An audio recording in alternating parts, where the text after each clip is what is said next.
ভালো কিছুর সন্ধানে, বিশেষ করে টেস্ট টি-20-তে সোনালী সময় কাটাচ্ছে টাইগাররা। তবে ওডিআইতেও চলতি বছরে ছন্দের আভাস দিচ্ছে মিরাজের দল। এবার কঠিন পরীক্ষায় অস্ট্রেলিয়ার মতো শক্তিশালী প্রতিপক্ষকে সামনে রেখে সেরা কম্বিনেশন নিয়েই মাঠে নামতে চাইবে বাংলাদেশ। বিশেষ করে ঘরের মাঠে লড়াই হওয়ার দল নির্বাচন নিয়ে বাড়তি গুরুত্ব দিচ্ছে টিম ম্যানেজমেন্ট।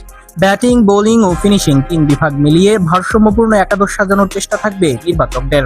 ওপেনিং এ তানজিদ হাসান তামিমের জায়গা প্রায় নিশ্চিত। সাম্প্রতিক সময়ে দারুণ কিছু ইনিংস খেললেও ধারাবাহিকতা ধরে রাখতে পারেনি এই বাঁহাতি ব্যাটার।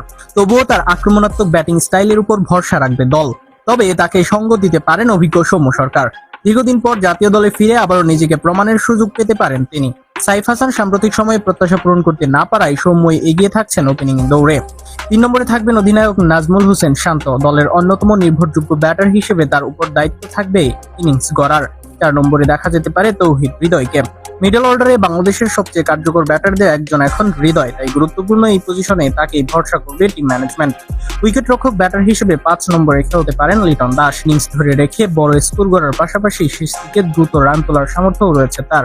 অন্যদিকে আফিফ হোসেনের সাম্প্রতিক পারফরমেন্স খুব একটা আশাব্যঞ্জক না হওয়ায় একাদশে জায়গা হারানোর শঙ্কা রয়েছে তার বদলে দলে ফিরতে পারেন শামীম হোসেন পাটোয়ারি। ফিনিশার হিসেবে কার্যকর হওয়ার পাশাপাশি প্রয়োজনে কিছু ওভার বলও করতে পারেন তিনি। অধিনায়ক মেহেদী হাসান মিরাজ থাকবেন নাম্বার 7-এ। ব্যাট ও বল দুই বিভাগেই গুরুত্বপূর্ণ ভূমিকা রাখতে হবে তাকে।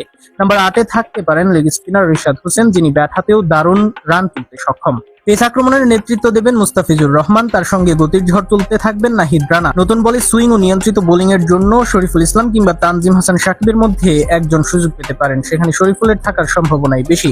সব মিলিয়ে শক্তিশালী অস্ট্রেলিয়ার বিপক্ষে ভারসাম্যপূর্ণ আক্রমণাত্মক একাদশ নিয়ে মাঠে নামার পরিকল্পনা বাংলাদেশের।